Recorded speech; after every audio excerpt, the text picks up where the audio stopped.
My name is Vivian Holloway, and I'm 35 years old. The phone rang at 2:17 p.m. I remember the exact time because I was elbow-deep in a particularly complex toxicology screen, the faint, metallic tang of blood samples lingering in the air of my lab. It was Michael, my husband. His voice was a strained, thin whisper, a sound I barely recognized. "Vivian," he choked out. "It's Buster. He's gone." The pipette slipped from my gloved hand, shattering against the sterile tile floor. My world, which had been so meticulously ordered, so utterly predictable, tilted on its axis. Buster, my loyal, goofy, shadow-following golden retriever. Gone, just hours after I'd left him curled up on his favorite rug, snoring softly in a patch of morning sun.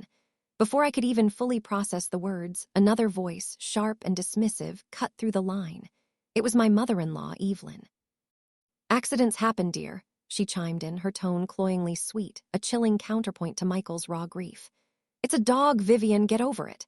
I nodded, a strange, calm detachment settling over me, even as my heart fractured into 1,000 pieces. "You're absolutely right, Evelyn," I murmured, my voice surprisingly steady. "Accidents happen." But deep down, where the scientist in me lived, a cold, hard certainty began to form. This was no accident. And Evelyn had no idea that her casually cruel remark had just ignited a war she was utterly unprepared to fight.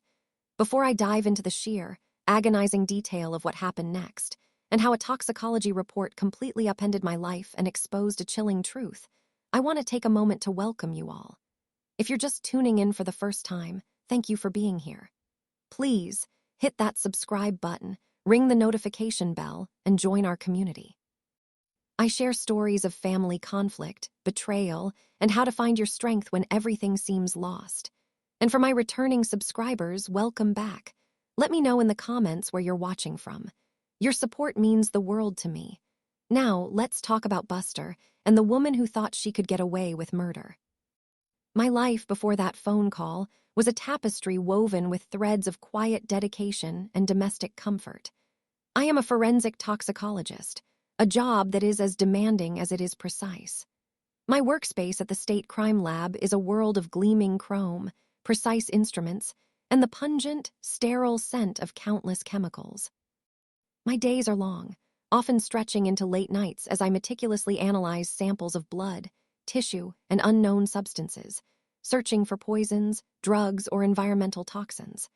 I work with mass spectrometers, gas chromatographs, and the kind of high-tech equipment that costs more than my house. My job is to provide answers, to speak for the victims who cannot speak for themselves, to find the invisible threads of truth woven into the fabric of a crime scene. I am an expert witness, often testifying in court, translating complex scientific data into clear, irrefutable facts for juries.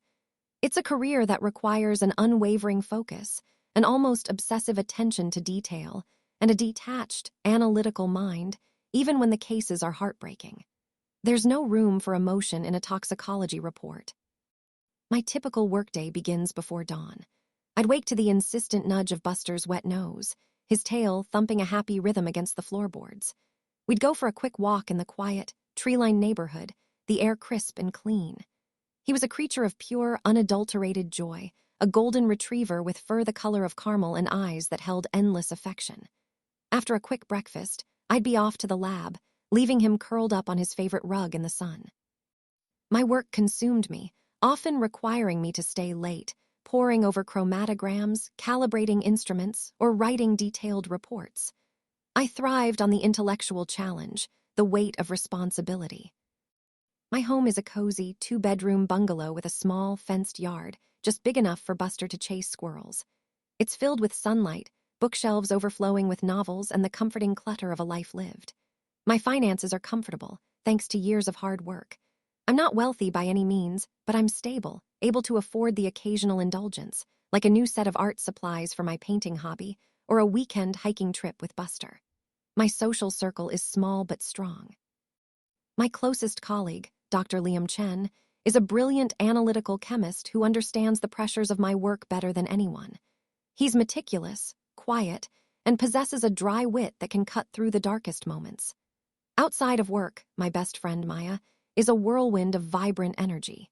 She's an elementary school teacher, a free spirit who grounds me with her common sense and fierce loyalty. We have a standing Friday night dinner at our favorite Thai place, where I can finally let my guard down. My marriage to Michael, my husband of 7 years, was for the most part a source of quiet contentment. He was kind, gentle, an accountant by profession, who always admired my dedication to my work. We met in college, two introverts drawn to each other's quiet intensity. He loved Buster almost as much as I did, or so I thought. Our life was simple, predictable, and I believed happy.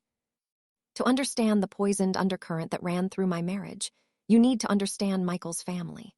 The Hayes family was, in a word, formidable. My mother-in-law, Evelyn Hayes, was the undisputed matriarch, a woman who wielded social influence like a weapon. She was in her late 60s, impeccably coiffed, her silver hair always perfectly styled, her sharp features framed by expensive jewelry and designer clothes. Her eyes, a cold, piercing blue, seemed to miss nothing and judge everything. She was a master of the backhanded compliment, the subtly dismissive gesture. Her husband, Richard Hayes, Michael's father, was a soft-spoken, almost invisible man who had long ago surrendered his will to Evelyn's domineering personality. He spent his days on the golf course or in his study, emerging only when Evelyn deemed it necessary for public appearances. My role in this family was always that of the outsider, the academic, the quiet scientist who simply did not fit into their world of country club lunches and charity galas. I wasn't from the right family, didn't have the right connections, and certainly didn't have the right kind of job. A forensic toxicologist, Evelyn often said with a delicate shudder, "So messy, dear, and the things you must see," as if my profession was somehow vulgar.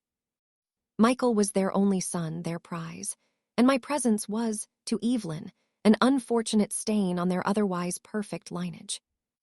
Family traditions were less about warmth and more about performance. Every Sunday, a mandatory dinner at the Hayes mansion. The sprawling, opulent house was filled with antique furniture, museum-quality art, and a pervasive scent of lemon polish and subtle disdain. I dreaded those dinners. Evelyn would preside over the table like a queen on her throne, expertly navigating conversations that always seemed to loop back to her achievements, her social calendar, or Michael's successes. My contributions were usually met with a polite but dismissive nod. I remember one Sunday vividly. I had just presented a paper at a national conference, a significant professional milestone for me. When Michael, proud of my achievement, brought it up at dinner, Evelyn smiled thinly. "Oh, how lovely, dear. Very academic. But tell me, Michael, did you manage to secure the bid for the new downtown high-rise? That's what truly matters, isn't it?" My small victory was instantly diminished, drowned out by the thunder of Michael's professional life. Her communication style was a masterclass in passive aggression. She never directly insulted me, not to my face. Instead, it was always a concern veiled as advice. "Vivian, your house is lovely, but isn't it a bit small for Michael? Especially when you start a family, of course." Or, "I just worry about Michael, dear. Your hours are so long. He must feel quite neglected, all alone in that empty house." It was a constant, subtle chipping away at my self-worth, a relentless effort to highlight my perceived inadequacies as a wife, a homemaker, a future mother. The grandchild pressure was a particularly raw nerve. From the moment Michael and I married, Evelyn began a relentless campaign for grandchildren. Every holiday, every family gathering, the conversation inevitably turned to it. "So, Vivian, when will we hear the pitter-patter of little feet? Michael isn't getting any younger, you know, and I'm certainly not." I was career-focused, true, but Michael and I had also agreed to wait. We wanted to be financially stable, to enjoy our time together. But to Evelyn, my lack of immediate progeny was another failure, another sign that I wasn't fulfilling my role as Michael's wife. Once, she even suggested, during a particularly uncomfortable Sunday lunch, that perhaps my demanding job was interfering with my reproductive cycle. I looked at Michael, expecting him to defend me, but he just cleared his throat and changed the subject. His silence was a betrayal in itself, a small crack in the foundation of our marriage that would, in time, widen into a chasm. When Buster came into our lives, he became the unexpected focal point of Evelyn's disdain. We adopted him from a local shelter a year into our marriage. He was a scruffy, abandoned golden retriever mix, full of boundless energy and a heartbreakingly grateful spirit. I fell in love with him instantly. Michael was hesitant at first, but Buster's goofy charm quickly won him over. Evelyn, however, saw him as another extension of my unrefined tastes. She, of course, owned meticulously groomed purebred poodles, miniature white fluffballs with ridiculous bows. "A mutt, Vivian?" she'd asked, wrinkling her nose when she first met Buster. "He's so large, and the shedding. He'll ruin your furniture, dear, and the smell. Honestly, you should consider a proper, clean breed." She would refuse to let him in her house, even if he was visiting with us in the car. During one Sunday dinner, she caught him shedding on Michael's trousers. "Look at that," she exclaimed, her voice dripping with disgust. "That dog is a walking fur factory. He's absolutely filthy. I simply don't understand why you keep such an animal, Vivian." Michael chuckled nervously, trying to smooth things over. "Mom, he's a dog they shed." But Evelyn's cold gaze remained fixed on me. "Some people simply don't understand how to maintain a proper home," she said, her voice dropping to a theatrical whisper that still carried across the table. It was a thinly veiled jab at my domestic competence, using Buster as her proxy. He was an innocent, furry victim in her endless campaign to diminish me. He was my dog, and that, I would later realize, made him a target. The tension in our marriage had been steadily building, a slow, corrosive drip that was far more insidious than an explosive fight. Evelyn's passive-aggressive remarks had become more frequent, more pointed. Michael, instead of defending me, retreated further into himself, becoming increasingly avoidant. He would spend more time at his parents' house, citing important family business, or helping Mom with finances, leaving me alone in our quiet bungalow. When I confronted him, he'd become defensive, accusing me of being paranoid or overly sensitive. "She's just trying to help Vivian," he'd say, his voice strained. "She means well. You just don't understand our family dynamics." But I understood them perfectly. I understood that I was the outsider, and Evelyn was doing everything in her power to ensure I remained one, or better yet, disappeared entirely. The incidents became more unsettling. I'd noticed small things out of place in our house after Evelyn had paid an unannounced visit while I was at work. A particular framed photo of Buster and me inexplicably turned to face the wall. A new, oddly strong-smelling air freshener in the living room, presumably to mask the dog smell. Once I found a bottle of pest killer conspicuously placed on the kitchen counter, open, with a vague note from Evelyn saying, "Just helping with your little ant problem, dear. Thought you might forget." We didn't have an ant problem. My unease grew, a knot of dread tightening in my stomach. Michael dismissed my concerns as stress from work, always ready with an excuse for his mother's increasingly intrusive behavior. Just a week before Buster died, Evelyn came over unannounced while Michael and I were having breakfast. She hovered over Michael's plate, then mine. "Vivian," she began, her voice falsely sweet. "Michael tells me Buster has been having some stomach issues lately. Is he eating properly? You know, sometimes a change in diet can make all the difference. Or perhaps he needs some special supplements. I've read about all sorts of things, for sensitive animals." I looked at Michael, who quickly cleared his throat. "Mom, Buster's fine. He just had a little upset stomach last week, that's all." Evelyn ignored him. "Well, dear, I just worry. He's certainly not looking as spry as he used to. Perhaps some proper care would do him good." She stared pointedly at me. It was a veiled accusation, a suggestion that I wasn't providing adequate care for my own dog.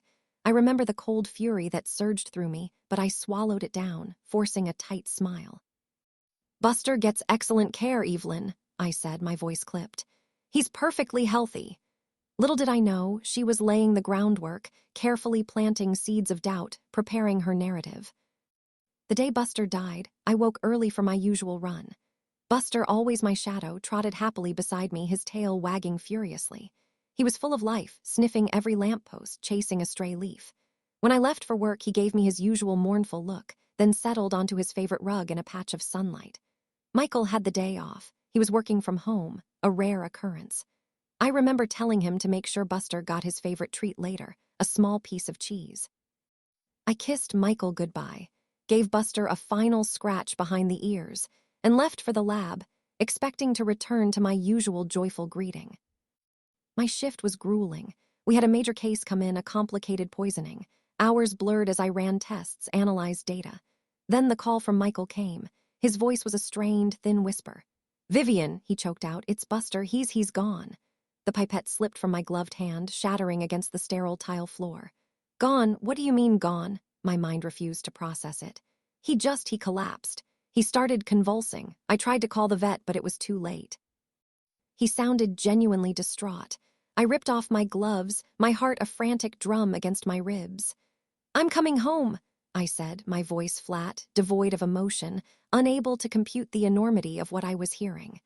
I'm coming home now. The drive home was a blur. My mind raced, but it wasn't a panicked, grief-stricken race. It was a forensic one. Convulsing, sudden collapse. It didn't sound like a natural death for a healthy, relatively young golden retriever. What could cause that? Toxins. My thoughts immediately went to my work. When I pulled into the driveway, Evelyn's sleek black Mercedes was parked out front. My blood ran cold. She was here. Why? Michael was on the porch, his face ashen, tears streaming down his cheeks. He met me at the door, pulling me into a desperate hug. I'm so sorry, Vive, he sobbed into my shoulder. He just stopped breathing. I pushed past him into the quiet house.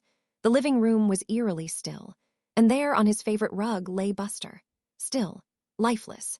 His golden fur seemed dull, his body strangely rigid. A faint, almost imperceptible chemical odor hung in the air, a scent that prickled the back of my throat, familiar in an unsettling way. I sank to my knees beside him, my hand trembling as I reached out to touch his cold fur. He was gone. My brave, sweet boy. The tears finally came then, hot and stinging, blurring my vision. My chest ached with a pain so profound it stole my breath. Evelyn emerged from the kitchen, holding a steaming mug.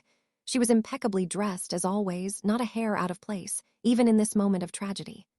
Oh, my poor dear Vivian, she cooed, her voice dripping with artificial sympathy. She gave me a perfunctory pat on the shoulder. Such a dreadful thing to come home to. Michael was utterly distraught. He called me immediately. I simply had to come over, of course, to offer support. She glanced at Buster's still form, a faint wrinkle of distaste on her perfect nose. Accidents happen, dear, she said again, her voice slightly louder this time, directed at me. It's a dog, Vivian. You must simply get over it. It's a tragic loss, of course, but life goes on. Perhaps it's a blessing in disguise. Michael's allergies have been acting up so dreadfully lately, and a house is simply cleaner without animals, don't you agree? Her words, delivered with that saccharine smile, were a sharp, brutal slap across my grief-stricken face. A blessing in disguise. My mind, even amidst the searing pain of loss, recoiled. Her casual cruelty, her utter lack of empathy, ignited a cold, hard ember in my gut. My scientific brain, trained to analyze, to question, to find anomalies, clicked into overdrive. The faint smell, the sudden onset, the convulsions, her immediate presence, and that chilling, dismissive accidents happen. It coalesced into a terrifying, undeniable suspicion. No, this was not an accident. This was deliberate. And she was standing right there, radiating smug satisfaction beneath her fake sympathy. My vision swam with tears, but through them I looked at her, truly looked at her. Her eyes held not grief, but a flash of triumph. It was so subtle, so fleeting, but I saw it. And in that moment, the raw, visceral grief transformed into a cold, hard rage. A rage that burned away the tears, leaving behind a terrifying clarity. I stood up slowly, deliberately, my back to Buster, my face composed. I wiped my eyes, fixing my gaze on Evelyn. You're absolutely right, Evelyn, I said, my voice low and steady, a practiced calm I usually reserved for cross-examinations. Accidents happen, and sometimes those accidents can be investigated. Her smile faltered just for a second. What on earth are you talking about, dear? She asked, her tone sharper. Michael looked at me, his eyes wide with confusion and alarm. Vivian, what are you saying? I ignored him. My eyes remained fixed on Evelyn. I'm saying, I continued, my voice gaining strength, that as a forensic scientist, I know that even in the most tragic accidents, there are always clues. There are always answers. Evelyn's face hardened, her perfect composure finally cracking. This is highly inappropriate, Vivian, you're distraught.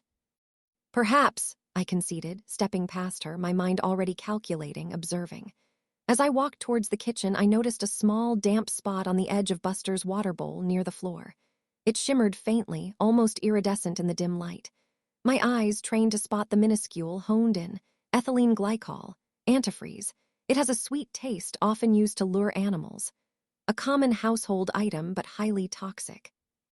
I knelt, pretending to check something on the floor, and with a swift, subtle movement, I dabbed a tiny amount of the liquid onto a sterile cotton swab I always carried in my purse for work emergencies.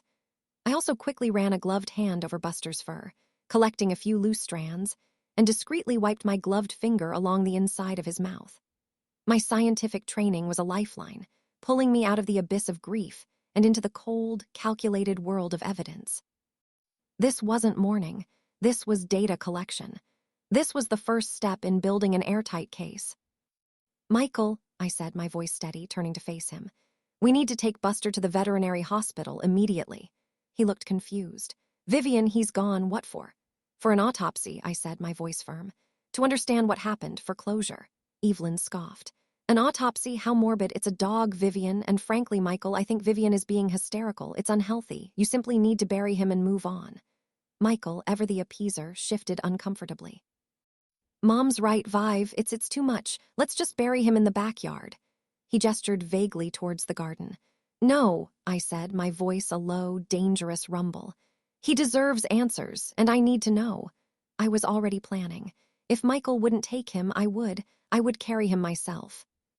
The immediate aftermath of Buster's death was a terrifying tightrope walk between my overwhelming grief and my cold, professional resolve. Michael, influenced by Evelyn, was insistent on burying Buster in the backyard. "It's what he would have wanted, Vive," he'd pleaded, clearly just wanting the problem to go away. A simple, dignified burial. But I knew, with the terrifying certainty of a toxicologist, that a burial would destroy all evidence. "No, Michael," I said, my voice firm despite the tremor in my hands. "I need answers. I need to know what happened to my boy. We're taking him to the vet for an autopsy." Evelyn, still hovering, interjected. "Vivian, this is an utterly macabre suggestion. You're allowing your grief to become morbid. It's entirely unnecessary for an animal. You're being irrational." Her voice was dismissive, but her eyes held a flicker of something close to panic. It confirmed my suspicions. Michael, torn between his wife and his mother, eventually caved to Evelyn's pressure. "Mom's right, Vive. It's just too much. Let's not prolong this pain." He started to gather a shovel from the garage. This was the moment I realized I was utterly alone in this. My husband, who had once been my partner, was now a willing accomplice, a shield for his mother's dark deeds. The grief for Buster was compounded by the devastating realization that my marriage was a hollow shell. I watched Michael dig a shallow grave in our backyard, Evelyn standing nearby, supervising with a strange, grim satisfaction.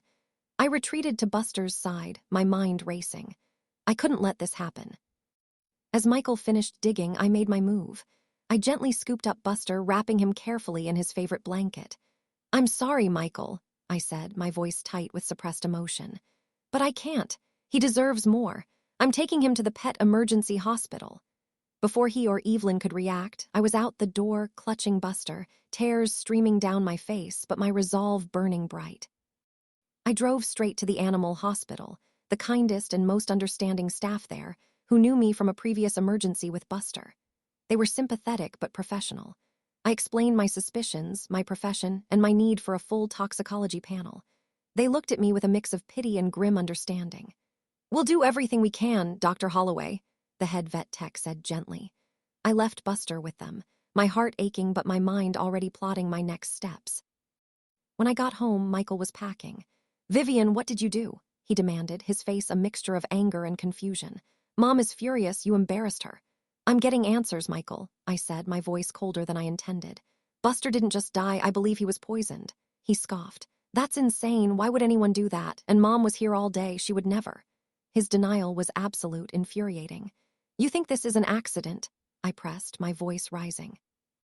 "A perfectly healthy dog suddenly convulses and dies, and your mother, who despises him, just happens to be here, and then immediately dismisses the idea of an autopsy." He looked away, refusing to meet my gaze. "You're being paranoid, Vivian. You're letting your grief get to you. You're imagining things." His dismissal was a final, crushing blow. He chose his mother and her lies over me and the truth. In that moment, I knew my marriage was over. I wouldn't share a life with a man who couldn't see, or wouldn't acknowledge, such a clear and devastating evil. The days that followed were a whirlwind of meticulous, secret investigation. I was careful not to alert Michael or Evelyn to my full intentions. My first stop, the next morning, was a discreet visit to my lab after hours. I knew the protocols, the chain of custody. I labeled my samples, the cotton swab with the iridescent liquid, the fur samples, the tissue samples from Buster's body, retrieved by the empathetic vet who understood my professional need for thoroughness.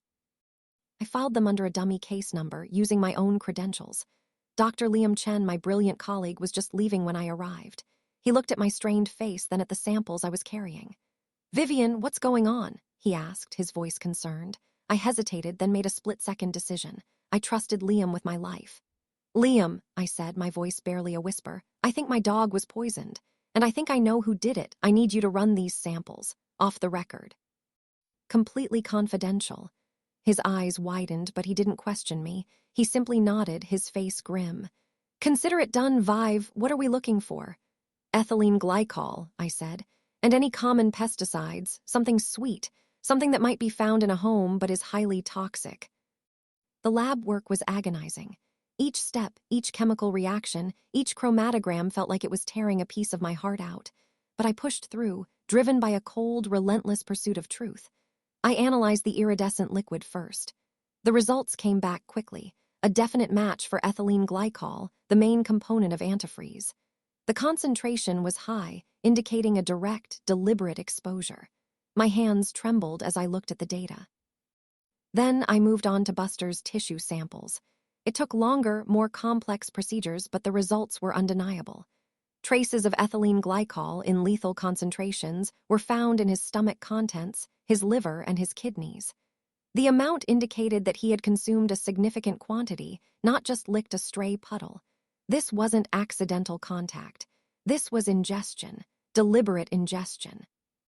The aha moment wasn't a sudden flash of insight. It was a slow, sickening confirmation of my darkest fears. The data laid it out, cold and irrefutable. Buster had been poisoned. And the method of delivery, a sweet, palatable liquid, confirmed that it was likely placed in his food or water bowl. The pieces clicked into place with chilling precision. Evelyn, who despised Buster, who had been there, who had dismissed his death as an accident and tried to prevent an autopsy. Evelyn, who had a history of subtle manipulation, of controlling Michael, of seeking to eliminate anything that challenged her perfect image. Evelyn, who had shown Michael's allergies as a reason to be rid of him. The weight of the proof was crushing. It confirmed her monstrousness, and it confirmed that I was married to a man who, whether through weakness or willful blindness, had enabled her. My heart hardened. There would be no going back. I would expose her. Not just for Buster, but for every cruel word, every dismissed dream, every ounce of control she had tried to exert over my life. I called Liam. "You were right, Vive," he said, his voice quiet. "It's a clear positive, ethylene glycol, lethal dose." "Thank you, Liam," I said, my voice devoid of emotion. "You've given me everything I need." My emotional state during the days following the toxicology report was a cold, quiet fury. The raw grief for Buster was still there, a dull ache in my chest, but it was overshadowed by a burning, righteous anger. I wasn't sad anymore. I was dangerous. My forensic mind, usually reserved for professional cases, was now entirely dedicated to planning the perfect confrontation. I knew Evelyn. She was a master of denial, of deflection, of turning the narrative back on me. I couldn't afford hysterics. I needed to be calm, logical, and armed with irrefutable proof. My strategy was simple. Present the evidence in a setting where she couldn't escape, where Michael and Richard would be forced to witness her true colors. I decided on the weekly Sunday dinner at the Hayes Mansion. It was their territory, her stage, and I would turn it into her courtroom. I knew Michael would try to shut me down, and Evelyn would gaslight me, but I had prepared for every scenario. My goal wasn't just to expose her. It was to permanently sever her toxic influence, not just from my life, but from Michael's, too, if he chose to stand by her. I wouldn't accept denial. I wouldn't accept excuses. I would accept only the truth and the consequences of that truth. I spent hours rehearsing the conversation in my mind, anticipating Evelyn's reactions, crafting my responses. I prepared a small, unassuming folder containing the toxicology report, an official copy from the veterinary lab, and my own meticulously compiled notes on the circumstances of Buster's death, including the timeline of Evelyn's presence at our house. Liam Chen was my only confidant, and he understood the gravity of what I was doing. "Are you sure you want to do this, Vive?" He'd asked, his voice full of concern. "This will blow up your life. My life is already blown up, Liam, I replied, my voice steady. This is about rebuilding it on my terms, and for Buster. The next Sunday, I arrived at the Hayes mansion, dressed not in my usual casual attire, but in a tailored black dress, simple yet authoritative. My hair was pulled back in a neat bun, my face devoid of makeup, allowing no emotional tells. The air in the grand foyer was heavy with the familiar scent of lemon polish and Evelyn's expensive perfume. Michael met me at the door, his smile strained. "Vivian, you came!" He seemed surprised. Richard nodded politely from the living room. Evelyn swept in, a vision in emerald green silk, her smile brittle. "Vivian, dear, so glad you decided to join us. I hope you're feeling a little more yourself." Her eyes flickered with a triumphant spark, as if she thought her callous words had broken me. Dinner began with the usual strained pleasantries. Evelyn dominated the conversation, regaling Michael and Richard with tales of her latest charity luncheon. I ate slowly, calmly, observing, my folder tucked discreetly beside my chair. When the main course was cleared and before dessert could be served, I cleared my throat. "Evelyn," I began, my voice clear and cutting through her monologue, "I wanted to talk about Buster." The sudden silence was deafening. Michael visibly stiffened. Richard looked up from his plate, a flicker of apprehension in his eyes. Evelyn's brittle smile remained fixed, but her eyes narrowed, suddenly wary. "Oh, Vivian, dear," she said, her voice cloyingly sweet. "Must we? It was such a tragic accident. Let's not spoil our lovely dinner with morbid discussions." "It wasn't an accident, Evelyn," I stated, my voice devoid of emotion. I reached down and picked up the folder, placing it on the pristine white tablecloth. "It was murder." The words hung in the air, cold and stark. Michael gasped, his fork clattering against his plate. Richard simply stared at me, his face pale. Evelyn's face went white. "How dare you?" she hissed, her voice rising. "You're hysterical. You're clearly unwell, Vivian. Michael, tell her." Michael looked from me to his mother, his face a mask of utter panic. "Vivian, please, this is insane." "No, Michael," I said, my voice steady, my gaze fixed on Evelyn. "What's insane is that your mother poisoned our dog." I opened the folder, pulling out the official toxicology report. "Buster died from a lethal dose of ethylene glycol poisoning, otherwise known as antifreeze." I slid the report across the table towards Evelyn. Her eyes darted to it, then back to my face, a terrifying mixture of shock and unadulterated hatred twisting her features. "This is a fabrication." She shrieked, slamming her hand on the table. "You've lost your mind. You're making this up." "Am I?" I asked, my voice dangerously soft. "Because the report clearly states the exact concentration found in his system, and it states the likely method of ingestion. Someone deliberately put a sweet-tasting, lethal substance into his food or water bowl." I looked at Michael. "Do you remember what Evelyn said about Buster's stomach issues last week? About him not looking spry? Do you remember her sudden, unannounced visit yesterday morning when I was at work and you were working from home?" Michael was staring at the report, his face a ghastly shade of green. Richard, finally, spoke, his voice trembling. "Evelyn, is this true?" Evelyn, cornered, lashed out like a cornered animal. Her composure completely disintegrated. "That mutt was an embarrassment," she screamed, her voice shrill, revealing the monstrous truth she had carefully concealed. "He was ruining our carpet. He was shedding everywhere. Michael was constantly sniffing and sneezing. He was going to ruin Michael's allergies and our perfect family life. He was a filthy, disgusting animal, and he was taking your attention away from what truly mattered, starting a family. He was in the way," she jabbed a finger at me. "And you're just like him, messy, uncouth. You refuse to give Michael a proper heir, and you fill his life with these burdens." Her eyes blazed with a manic, unhinged fury. "He was a stray, he was worthless, and now he's gone and good riddance." The venom in her words hung in the air, suffocating. Michael, witnessing his mother's raw, unfiltered hatred, finally snapped. He pushed himself back from the table, his chair scraping loudly across the polished floor. "Mom," he roared, his voice thick with horror and disgust. How could you? How could you do something so evil?" He looked at me, his eyes filled with a dawning realization, a sickening clarity. The denial, the years of enabling, collapsed around him. Richard, his face utterly devoid of color, slowly pushed his own chair back and walked out of the room, his silence a deafening condemnation. I looked at Michael, my heart aching with a fresh grief for the man I thought I had married. "Michael," I said, my voice quiet now, "you have a choice, her or me. There is no middle ground anymore, not after this." He looked at Evelyn, who was still sputtering with rage, then back at me, his face a mixture of despair and defeat. He didn't say a word. He didn't have to. He just shook his head slowly, tears welling in his eyes, not for Buster, not for me, for himself. For the life he had built on lies and weakness. He stood up, walked over to me, and simply said, "Vivian, I can't do this." He was choosing her, or rather, choosing his inability to stand up to her. And in that moment, my marriage officially ended. "Then there's nothing more to say," I said, my voice flat. I rose from the table, the toxicology report still clutched in my hand. I walked out of the Hayes mansion, leaving behind the shattered remnants of my marriage, the exposed venom of my mother-in-law, and the silent, stunned father-in-law. I walked out into the cool night air, alone but free.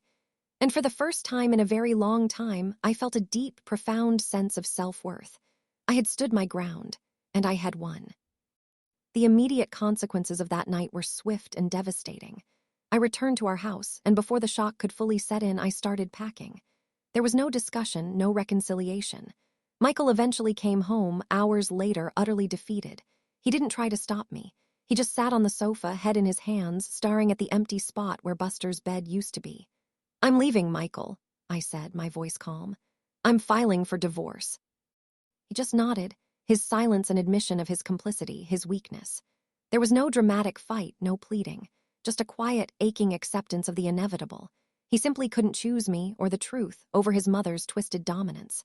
I spent the next few days with Maya, who was horrified and heartbroken for me, but fiercely supportive. She helped me pack my essentials, found me a short-term rental, and just listened as I poured out the raw, ugly truth of everything that had happened. For Evelyn, the social fallout was brutal. The story, fueled by a network of well-meaning but gossipy family friends, some of whom had also witnessed her true colors in the past, spread like wildfire through their social circles. The meticulous image she had cultivated for decades, the graceful matriarch, the pillar of the community, shattered into a million pieces. People began to distance themselves. Invitations to charity galas dried up. Her phone calls went unanswered. She was used to being feared and respected. Now she was whispered about, ostracized, known as the woman who poisoned her daughter-in-law's dog out of spite. Richard, Michael's father, quietly distanced himself from her as well, retreating fully into his study, spending less and less time at home. He never spoke to me again, but I knew he was carrying the heavy burden of his wife's monstrous actions and his own failure to intervene. Michael, left alone with his mother and the ruins of his life, began a slow, painful process of reckoning. Our divorce was finalized quickly and amicably, surprisingly so. He offered a generous settlement, perhaps as a form of silent apology, or perhaps to simply make me disappear as quickly as possible. We cut off all contact. I never saw or spoke to Evelyn Hayes again. The toxicity that had suffocated me for years was finally, completely, removed from my life. It was a strange mix of profound grief for the loss of my marriage and Buster, and an overwhelming sense of liberation. I had lost much, but I had gained myself back. It's been 18 months since Buster died, and life, impossibly, is good. It's not the life I had meticulously planned, but it's a life I've built for myself, brick by painful brick, on a foundation of unshakable truth and self-respect. My career as a forensic toxicologist has never been stronger. The experience, while harrowing, honed my skills, sharpened my resolve. I've taken on more high-profile cases, my reputation for meticulousness and unwavering dedication to the truth preceding me. Just last month, I testified in a major environmental poisoning case, my expert testimony instrumental in securing a conviction against a powerful corporation. My colleagues, especially Liam, who helped me so discreetly, view me with a new level of respect, a quiet admiration. My financial situation is secure, and I've even started a small investment portfolio, a testament to my newfound stability. My home, once filled with the ghosts of a broken marriage, is now a sanctuary of peace and quiet joy. 6 months ago, after a long period of grieving for Buster, I adopted a new dog. Her name is Phoenix, a scruffy, soulful rescue mutt with one floppy ear and eyes that sparkle with mischief. She's nothing like Buster, and that's precisely what I needed. She fills my house with laughter, with the gentle thumping of a wagging tail, with the unconditional love only a dog can give. We go on long hikes, exploring new trails, her boundless energy a perfect counterpoint to my quiet introspection. I still garden, coaxing vibrant life from the earth, and my small loft is filled with thriving plants, a testament to growth and resilience. My personal life has bloomed too. I'm no longer navigating Evelyn's passive aggression or Michael's emotional distance. I'm dating someone wonderful now, a kind, empathetic veterinarian named Alex. We met when I brought Phoenix in for her first checkup. He's gentle, funny, and respects my career, my space, and my past. He loves Phoenix, and he understands the quiet ache I still carry for Buster. Our relationship is built on honesty and mutual respect, a stark contrast to the complexities of my previous marriage. We cook together, go to art exhibits, and simply enjoy each other's company, a quiet, profound happiness that I never thought I'd find. Michael, I hear through mutual acquaintances, is still living with his mother. He never truly escaped her grasp. His career has stagnated, and he seems to have faded into the shadow of her social isolation. I pity him, but I do not regret my choice. Evelyn Hayes is a nonentity in my world. She is cut off, a ghost of a toxic past. I learned that some people, no matter how much you want to love them, are simply poison. The most profound changes have been internal. I am no longer the quiet, agreeable woman who sought to appease. The loss of Buster, and the chilling truth of Evelyn's actions, awakened a fierce, protective part of me that I never knew existed. I found my voice. I learned that my empathy and my scientific detachment, once separate aspects of my personality, could merge to create a powerful force for justice. My years of meticulous training in the lab, of seeking truth in the smallest, most invisible details, gave me the tools to fight for myself when no one else would. I learned that setting boundaries isn't cruel, it's self-preservation. I learned that self-worth isn't granted by others, it is forged in the fires of your own courage. I would tell my younger self, the one stifled by Evelyn's disdain, that her quiet intelligence and her compassionate heart were her greatest strengths, not her weaknesses. I would tell her to trust her gut, to value her truth above all else, and to never, ever let anyone diminish her worth. The impact of my story, though mostly private, has resonated in unexpected ways. Liam, my colleague, has become an even closer friend, his respect for me palpable. I've even given a few lectures to law enforcement agencies, sharing my experience of how seemingly insignificant details can unravel a complex crime, my personal story adding a layer of authenticity to my professional expertise. It reminded me that even from the deepest pain, purpose can emerge. Thank you for listening to my story tonight. It's a testament to the fact that evil sometimes hides in plain sight, and that true strength lies not just in surviving, but in standing up for what's right, even when it means dismantling your entire life to do so. If you've ever had to fight for something so deeply personal, so fundamental to your sense of self, I invite you to share your experience in the comments below. Let's create a space where courage is celebrated, and where no one feels alone in their battle for justice. Please, don't forget to like this video, subscribe to the channel, and share this story with anyone who needs a reminder that sometimes, the quiet ones are the most formidable. Remember, your intuition is a powerful guide, and your truth is your greatest weapon.